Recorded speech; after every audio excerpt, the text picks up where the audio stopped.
करेगा। 2024 की अगर बात करें तो तौसीफ समर का कोई सोच हो एज ए राजनीतिक चीज़ों को छोड़कर एज ए बैक, चूँकि आप ही लोग समाज के आईने हैं तो कुछ आईना दिखा दीजिए 2024 के लिए भी।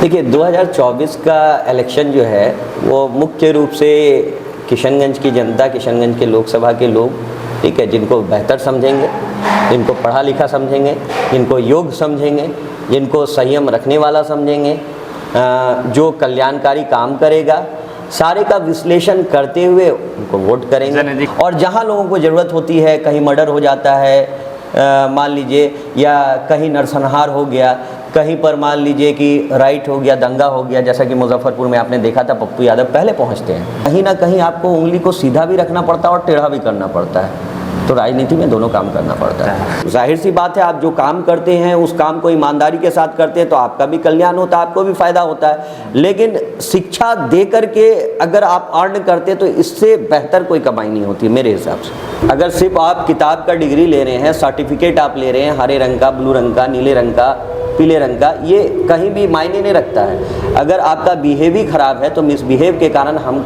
हर जगह आपको ठोकर खाना पड़ेगा। महिलाओं में आप जनरली देखिएगा विटामिन ई की कमी होती है। और विटामिन ई की कमी क्यों होती है?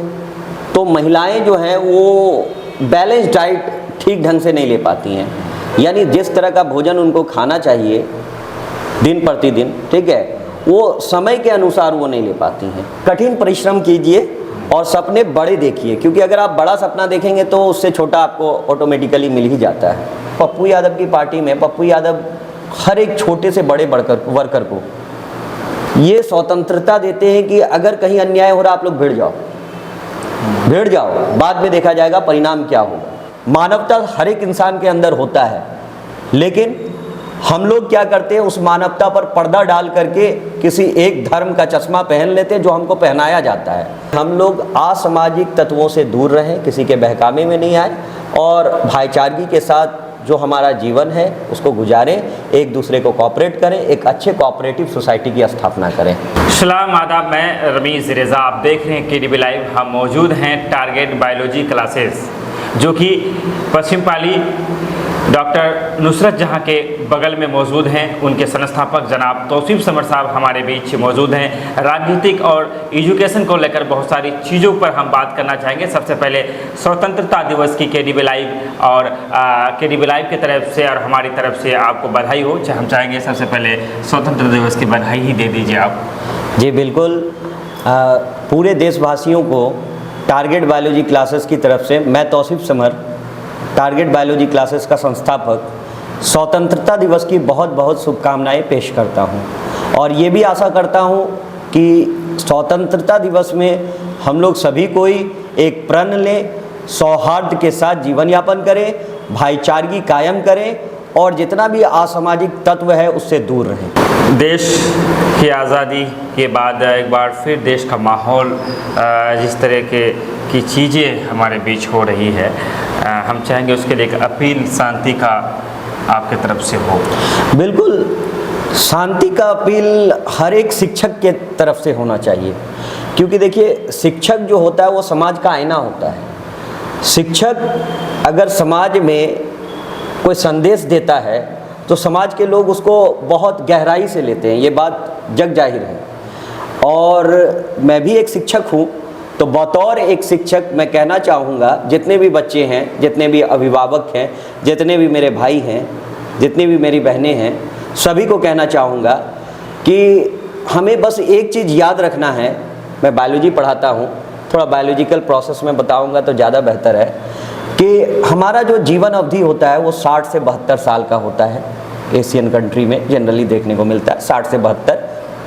तो ऐसी स्थिति में आप यहाँ पर आए हैं जिस मकसद के लिए, मानवता के लिए, आप उसके बारे में बात करिए।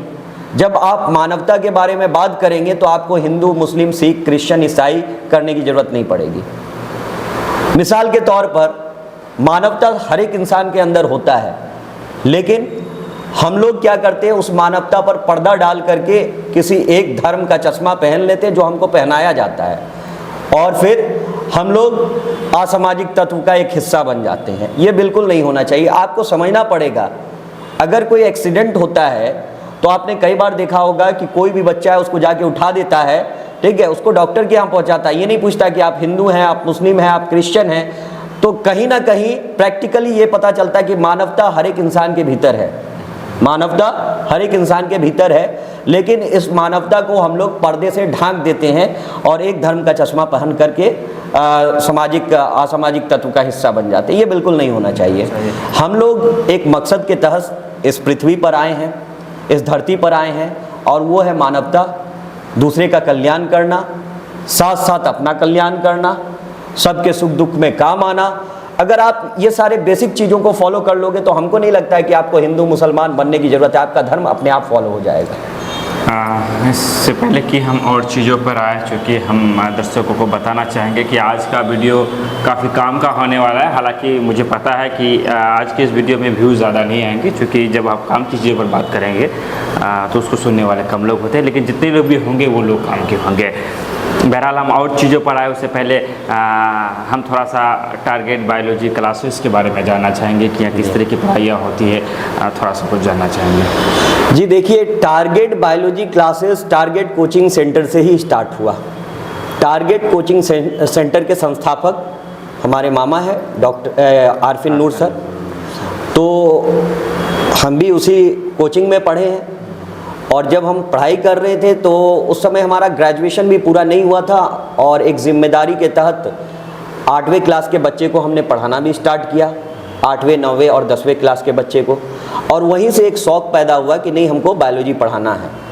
तो जब 2014 में हमारा ग्रेजुएशन कंप्लीट हुआ जूलॉजी से, तो हमने सोचा क्यों ना अब एक बैच बना करके जूलॉजी का जो है बैच स्टार्ट किया जाए। तो फिर हमने 2014 में स्टार्ट किया। बच्चे कम थे, 15, 16, 17 बच्चे थे, और सारे बच्चे कोई इंग्लिश मीडियम, कोई बिहार बोर्ड, सारे मिले हुए थे। तो काफ़ी अच्छा परफॉर्मेंस रहा, रिज़ल्ट भी काफ़ी अच्छा आया। उसके बाद से बच्चे खुद ब खुद, चूँकि 8, 9, 10th में पढ़े हुए बच्चे, वो जानते थे कि तौसीफ सर कैसा पढ़ाते हैं। उसके बाद बच्चे के आने का सिलसिला खुद ब खुद कायम होता रहा, और एक समय ऐसा भी आया कि तादाद बच्चों का काफ़ी ज़्यादा बढ़ गया, और टारगेट में बैठने के लिए बच्चों का जगह कम पड़ गया। तब हमने ये फैसला लिया कि नहीं, पश्चिम पाली में कोई अच्छा जगह लिया जाए जहाँ पर दोनों तरफ के बच्चे को आने में भी सुविधा हो, और साथ ही साथ जो है वहाँ पर ज़्यादा से ज़्यादा बच्चों को बैठाया भी जा सके। बस ये मकसद लेकर के हम आए हैं। 2 मकसद है। एक है कि जाहिर सी बात है, आप जो काम करते हैं उस काम को ईमानदारी के साथ करते हैं तो आपका भी कल्याण होता है, आपको भी फ़ायदा होता है। लेकिन शिक्षा दे करके अगर आप अर्न करते तो इससे बेहतर कोई कमाई नहीं होती मेरे हिसाब से। चूँकि बायोलॉजी के लिए स्पेशल है आप। जी जी। इससे पहले हम पॉलिटिकली चीज़ों पर जाए, सामाजिक मुद्दों पर जाए। एक चीज़ ये है कि आजकल हमारे जो समाज में है 2 बीमारियां काफ़ी अमूमन लोगों में है। एक अगर हम पुरुषों की बात करेंगे तो हार्ट अटैक की जो समस्या है बहुत ज़्यादा कुछ सालों से ये देखने को मिल रहा है, और दूसरा अगर महिलाओं की बात करें तो रक्त की कमी की जो समस्या है वो चलता। मैं चाहूँगा कि ये बायोलॉजी टीचर होने के एतबार से कुछ जानकारियाँ हो जो क्यों होती है, इसे कैसे रोका जा सकता है। देखिए, सबसे पहली बात है डाइट पर प्रॉपर ध्यान देना चाहिए। अगर डाइट पे हम लोग क्या करते हैं, अपने बिजी शेड्यूल में डाइट पर प्रॉपर ध्यान नहीं देते हैं, हालांकि मेरे से भी नहीं हो पाता, लेकिन करना चाहिए। ठीक है, डाइट पे प्रॉपर ध्यान देना चाहिए। महिलाओं में आप जनरली देखिएगा विटामिन ई की कमी होती है, और विटामिन ई की कमी क्यों होती है, तो महिलाएं जो हैं वो बैलेंस डाइट ठीक ढंग से नहीं ले पाती हैं।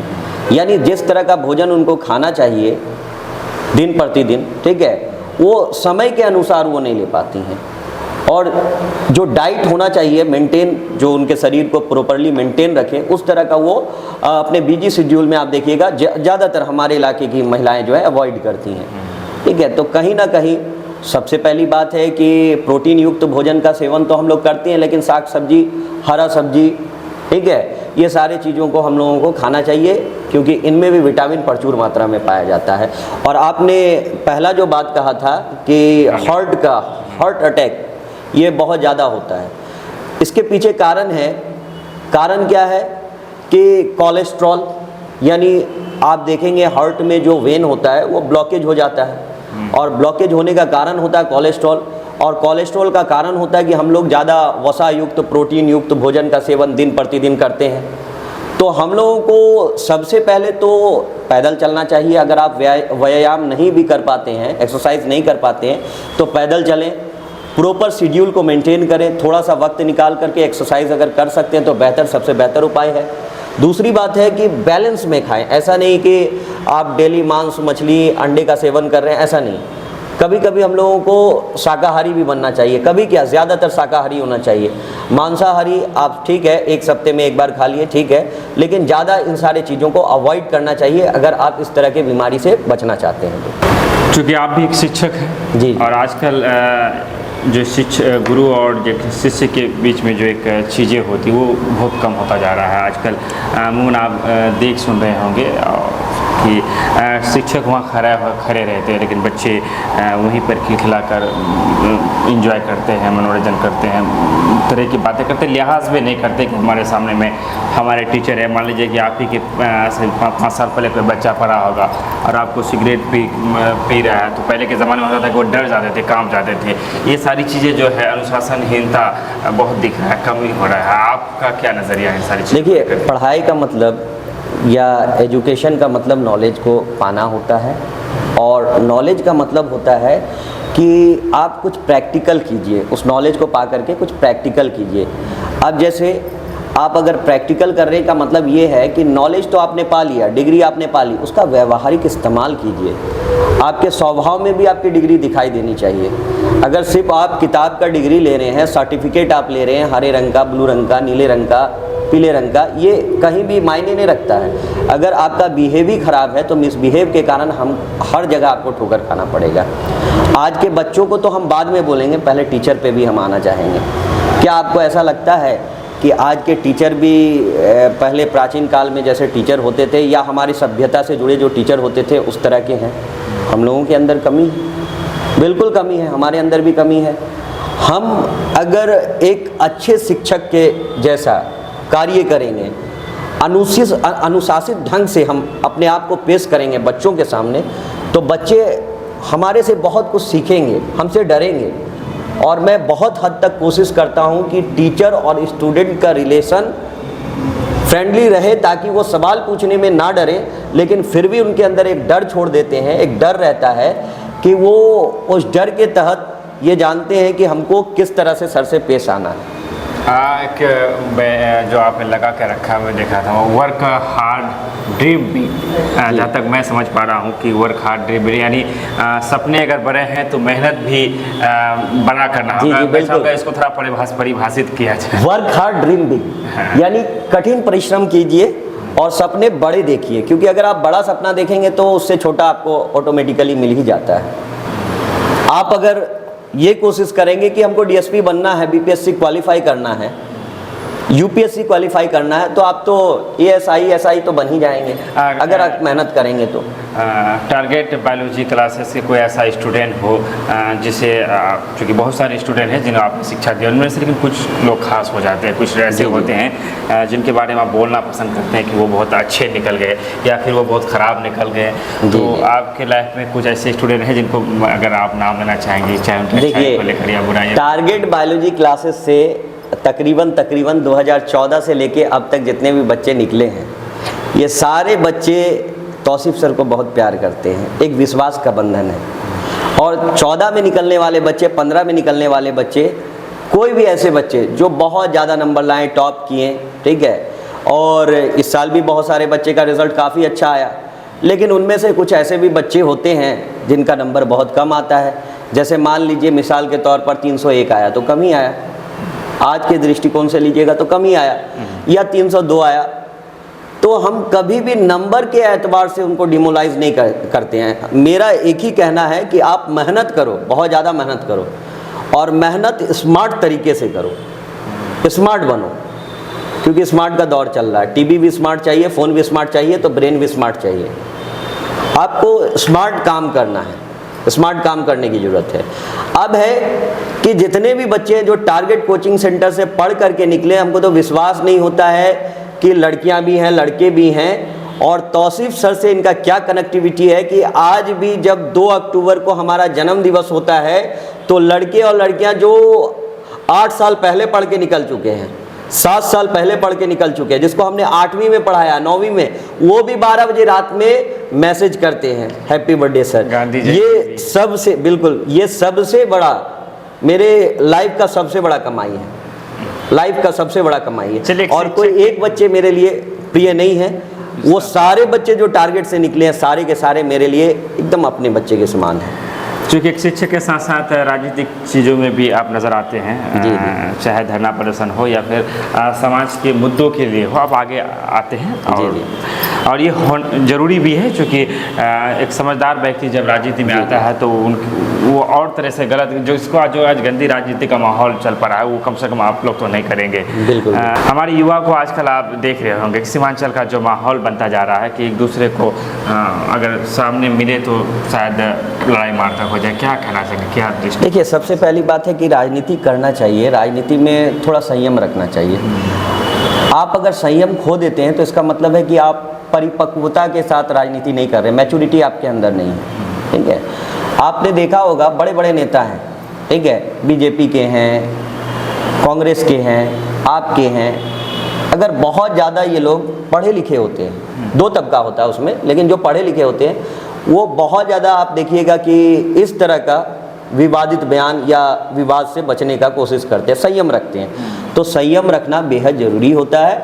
अगर आप संयम नहीं रखिएगा, एक दूसरे का विरोधाभास कीजिएगा, एक दूसरे को नीचा दिखाने का कोशिश कीजिएगा, तो ये कहीं ना कहीं समाज पर नकारात्मक प्रभाव डालता है। सबसे बेहतर उपाय ये है कि आपका जो एक मैनिफेस्टो, आपका जो लक्ष्य है, उस रेखा को खींच करके आप आगे बढ़ जाइए, लोग आपका सराहना करेगा। 2024 की अगर बात करें तो तौसीफ समर का कोई सोच हो एज ए राजनीतिक चीज़ों को छोड़कर, एज ए बैक, चूँकि आप ही लोग समाज के आईने हैं, तो कुछ आईना दिखा दीजिए 2024 के लिए भी। देखिए, 2024 का इलेक्शन जो है वो मुख्य रूप से किशनगंज की जनता, किशनगंज के लोकसभा के लोग, ठीक है, जिनको बेहतर समझेंगे, जिनको पढ़ा लिखा समझेंगे, जिनको योग्य समझेंगे, जिनको संयम रखने वाला समझेंगे, जो कल्याणकारी काम करेगा, सारे का विश्लेषण करते हुए उनको वोट करेंगे। जन अधिकार और मैं भी, का क्या रोल रहेगा 2024? जन अधिकार पार्टी में चूँकि मैं जुड़ा हुआ हूँ, लेकिन मेरे ख्याल से जन अधिकार पार्टी को, मेरा अपना निजी राय है,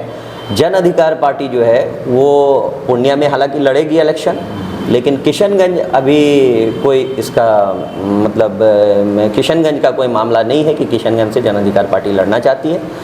तो मैं चाहूँगा कि कोई भी कैंडिडेट आए वो वाद विवाद में नहीं पड़े, बल्कि डेवलपमेंट का काम करे, क्योंकि डेवलपमेंट का सबसे ज़्यादा ज़रूरत है। आप लोग बेहतर जानते हैं, हर जगह जाते रहते हैं। यहाँ पर अभी नगर का भी आप हालत देखिएगा तो नगर में भी बहुत सारा रोड ऐसा है जो डैमेज है। चलिए, परसों हम लोग जी बिल्कुल बिल्कुल बिल्कुल। बच्चा सब स्ट्राइक भी किया था कुछ घंटे के लिए। फिर दूसरा जो सबसे बड़ा समस्या ये है कि कॉलेज का, आपने देखा होगा कि कॉलेज में बहुत सारे बच्चे ऐसे रह जाते हैं कि जिनका एडमिशन नहीं हो पाता है। इस पर भी हमारे जो जनप्रतिनिधि हैं उनको देखभाल करना चाहिए। इस पर यादव आपकी जो पार्टी है जन अधिकार, उसके वो संरक्षक है, तो जाहिर सी बात है आपके नेता वही हुए। और उनके बारे में दो चीज़ें हैं, एक है कि वो लोगों की मदद करते हुए दिखे जाते हैं। आप बहुत सारे वीडियो देखे होंगे, कभी हाईवे में, खास करके लॉकडाउन में मैंने बहुत वीडियो अभी तक संजो करके रखा है उसको, चूँकि अच्छी चीज़ों को मैं थोड़ा सा रखता हूँ। जी मेरा और लेकिन उसके बारे में जो नेगेटिव भी है वो ये है कि किसी भी चीज़ को आवाज़ तो उठाते हैं, लेकिन बाद में वो मैनेज हो जाते हैं। देखिए, मैनेज होने वाला जहाँ तक बात है, ये बात बिल्कुल बेबुनियाद है। मैनेज नहीं होते हैं। वो बंदा तो हर एक मुद्दे को लेकर के आवाज़ उठाता है। वो मधेपुरा से जीते थे, लेकिन जब किशनगंज को ज़रूरत पड़ा छात्र प्रकरण में, उस समय वो यहाँ भी आए, पटना भी गए, हर जगह वो घूमते हैं। और जहाँ लोगों को ज़रूरत होती है, कहीं मर्डर हो जाता है मान लीजिए, या कहीं नरसंहार हो गया, कहीं पर मान लीजिए कि राइट हो गया, दंगा हो गया, जैसा कि मुजफ्फरपुर में आपने देखा था, पप्पू यादव पहले पहुँचते हैं। तो पप्पू यादव का जो एक सेंट्रल मोटो है वो ये है कि मानवता के लिए हम काम करें, और उनका ये जो लक्ष्य है कि मानवता के लिए हम काम करें और गरीब मुफलिसों का सहारा बने, ये हमको कहीं ना कहीं बहुत ज़्यादा प्रेरित किया। और हम उनसे जुड़े भी, छात्र में आए, और हमारे उस्ताद डॉक्टर प्रोफेसर गुलरेज रोशन रहमान सर ने हमको जोड़ा था। और जब हम जुड़े तो काफ़ी अच्छा अनुभव भी हुआ। और दूसरी बात है कि पप्पू यादव की पार्टी में पप्पू यादव हर एक छोटे से बड़े वर्कर को ये स्वतंत्रता देते हैं कि अगर कहीं अन्याय हो रहा आप लोग भिड़ जाओ, बाद में देखा जाएगा परिणाम क्या होगा। यानी किसी भी तरह का रुकावट नहीं कि आपको कॉल करना होगा, इजाज़त लेना होगा, नहीं, आप भिड़ जाओ फ्रीडम बाद में। हाँ, फ्रीडम है। आज़ादी का 70 साल से भी ज़्यादा हो चुके हैं हम लोग। फिर स्वतंत्रता दिवस हमारे सामने है, बधाई हम लोगों ने दे ही दिया, लेकिन हमारा सीमांचल को जल जमाव से आज़ादी नहीं मिली। अगर हम अस्पताल जाते हैं, आज अस्पतालों की जो हालत है, मरीजों के साथ डॉक्टर सही से बात नहीं करते। मैं सरकारी अस्पतालों की बात करता हूँ। अगर निजी अस्पताल में आप जाएंगे तो एक अगर खांसी हो जाए आपको जाएंगे तो 4 टेस्ट करवाया जाता है, 4 टेस्ट करवाया जाता है और 15-16 दवाइयाँ दी जाती है। मोटा मोटी 5-10 हज़ार का बिल बन जाता है। उसके बाद आप आते हैं, ये अस्पतालों की हालत है। अगर हम किसी सरकारी कार्यालय में जाते हैं तो 10 बार दोहराया जाता है। ज़मीन म्यूटेशन के नाम पर जिस तरह से धांधली की जाती है, कोर्ट कचहरी में जिस तरह की चीज़ें हो रही है, सीमांचल महानंदा बेसिन योजना जो तस्नीमुद्दीन अल्लाह उसको जन्नतुल फिरदौस में जगह अता फराए, वो पेंडिंग में लटका हुआ है। और यहाँ पर राष्ट्रीय जनता दल, कांग्रेस, जदयू ने ही राज किया है। तो मैं बीजेपी को कभी बदनाम नहीं करता हूँ। और मैं जहाँ बिहार की बात आती है और जहाँ देश की बात आती है तो कांग्रेस और भाजपा दोनों जिम्मेदार है। लेकिन बिहार की अगर हम बात करें तो इसके लिए कोई जिम्मेदार है तो राजद और जनता दल यूनाइटेड है। बिल्कुल। क्या कहना चाहेंगे? मैं बहुत सारी देखिए, जिम्मेदारी जाहिर सी बात है, जब आपको वहाँ के लोग चाहते हैं जिताएं, आपको मौका दिए, आप ही के पार्टी के जनप्रतिनिधि को चुना गया, तो वैसी परिस्थिति में अगर फिर भी हाल तरस्त है तो सवाल तो आप पर उठना लाजमी है। तो कहीं ना कहीं आपको इन सारे चीज़ों को ध्यान में रखना होगा। और जो भी जनप्रतिनिधि आए या जो हैं उनको भी इस चीज़ का ध्यान रखना चाहिए कि हमारे ज़िला में हो क्या रहा है, हमारे लोकसभा में हो क्या रहा है। आप अभी साबुद्दीन की बात होती है तो हम लोग बहुत ज़्यादा खुश हो जाते हैं कि अपने इलाके में, ठीक है, माफिया लोग को वो लोग कंट्रोल करके रखे थे। आखिर क्या है, उनमें क्या कुव्वत था, उनमें क्या सलाहियत था? वो भी तो एक तरह के एमपी थे, लोकसभा से एमपी, आप भी एमपी हैं। तो आप में आखिर वो रुतबा क्यों नहीं आ पाता है? आप में अगर जिस दिन वो रुतबा कायम हो जाएगा तो आपके इलाके के लोग भी आपसे डरेंगे कि नहीं, अगर हम माफिया वाला काम करेंगे तो जाहिर सी बात है हमारी पकड़ होगी, हम पर कार्रवाई होगा। लेकिन आप ऐसा नहीं करते हैं। आपको ये लगता है कि कहीं हमारा वोट विचलित ना हो जाए, शांत बन के रहो, गूंगे बहरे बन के रहो, तो कहीं ना कहीं ये आपको नुकसान पहुंचाएगा। साहब का नाम आया तो उनके 2 चेहरे थे। एक चेहरा उनको मसीहा के रूप में जानते हैं तो एक चेहरा उन्हें विलन के रूप में मानते हैं। तेजाब खान, ऐसे बहुत सारी चीज़ें हैं जिसको उनके बारे में एक चीज़ें हैं कि किसी के, क्या मैं भूल रहा हूँ नाम, उनके 2 बेटे को तेजाब में नहला दिए थे। इस तरह की चीज़ें हैं जिनको लेकर एक तबका उन्हें विलन के रूप में जानता है तो एक तबका मसीहा के रूप में जानता है। तो तौसीफ समर किसको चूज करेगा, मसीहा या विलन? मसीहा। क्यों? सबसे पहली बात है कि इंसान कोई भी होता है, अब अवगुण और सद्गुण सब में पाया जाता है। आप ये नहीं कह सकते हैं कि उसमें अवगुण है ही नहीं, ये बात आप नहीं कह सकते। अवगुण नहीं है तो फिर वो इंसान नहीं रहता है, भगवान बन जाएगा। सीधी सी बात है कि कुछ कमियां थी तो कुछ अच्छाइयाँ भी थी। आपको देखना है कि आखिर ये काम कैसे हुआ, क्यों हुआ, विश्लेषण करना पड़ेगा। क्या आपने सुना है कभी कि उनके कॉन्स्टिट्यूएंसी में किसी भी गरीब पर उन्होंने अत्याचार किया हो, या कोई गरीब उनके घर से मतलब अगर गया है कोई मुराद लेकर के तो वापस लौटा हो, या किसी गरीब पर अन्याय हुआ हो, तो चाहे पप्पू यादव हो या मरहूम हो, वो कभी भी खामोश बैठे हों? आपने सुना? नहीं, बिल्कुल नहीं। तो कहीं ना कहीं देखिए, एक कहावत है ना कि कहीं ना कहीं आपको उंगली को सीधा भी रखना पड़ता है और टेढ़ा भी करना पड़ता है। तो राजनीति में दोनों काम करना पड़ता है। आखिर में आपसे हम जानना चाहेंगे कि बहुत सारे ऐसे बच्चे होंगे, स्टूडेंट होंगे जो कि हमारे यहाँ पहले माहौल था कि किसी तरह से मैट्रिक कर लिया जाए, उसके बाद फिर पढ़ाई से, उसके अब माहौल है कि किसी तरह से 12th कर लिया जाए, और उसके बाद बहुत लोग पढ़ नहीं पाते हैं, 4 साल 5 साल उनका गैप हो चुका है। अगर वो दोबारा चाहते हैं कि हम एजुकेशन में आए तो मुझे तो जानकारी नहीं है इस बारे में, मैं चाहूँगा कि कुछ आप बता दें ताकि 10-12 लोग ही सुने इस बात को तो उसको कोई फ़ायदा मिले। बिल्कुल, 10-12 लोग सुने या 20 लोग सुने, लेकिन शिक्षक के बातों से अगर 2 लोग को भी फ़ायदा पहुंचता है तो बड़ी बात होती है। तो अगर कोई कंटिन्यू क्लास कर रहे थे या पढ़ाई कर रहे थे, अब 12th के बाद मजबूरी के कारण छोड़ना पड़ा, ग्रेजुएशन के बाद छोड़ना पड़ा, पीजी करना चाहते हैं या ग्रेजुएशन करना चाहते हैं तो उनके लिए एक बेटर ऑप्शन है। अगर वो रेगुलर से नहीं भी कर पाते हैं तो इग्नो है, नालंदा है, इग्नो में लेना चाहिए, नालंदा में लेना चाहिए। इग्नो का स्टडी पॉइंट भी आपका मारवाड़ी कॉलेज है। फिर सहरसा है, सहरसा में आपका रीजनल सेंटर है इग्नो का। नालंदा का आप पटना में जाके एडमिशन ले सकते हैं। ये सब डिस्टेंस है, डिस्टेंस एजुकेशन है, आप अपना काम करके पढ़ाई भी कर सकते हैं। देखिए पढ़ाई का कोई उम्र नहीं होता है, पढ़ाई का कोई भी उम्र नहीं होता है। किसी भी उम्र में अगर आप में लालसा है तो आप पढ़ाई मुकम्मल कर सकते हैं। चलिए, बहुत खूब। आखिर में कोई मैसेज स्वतंत्रता दिवस को लेकर के अंतिम में? बिल्कुल, मेरा जो मैसेज पहले था वही मैसेज अब भी रहेगा कि स्वतंत्रता दिवस में, इंडिपेंडेंस डे में हम लोग को एक प्रण लेना है। प्रण ये लेना है, एक प्रॉमिस करना अपने आप में।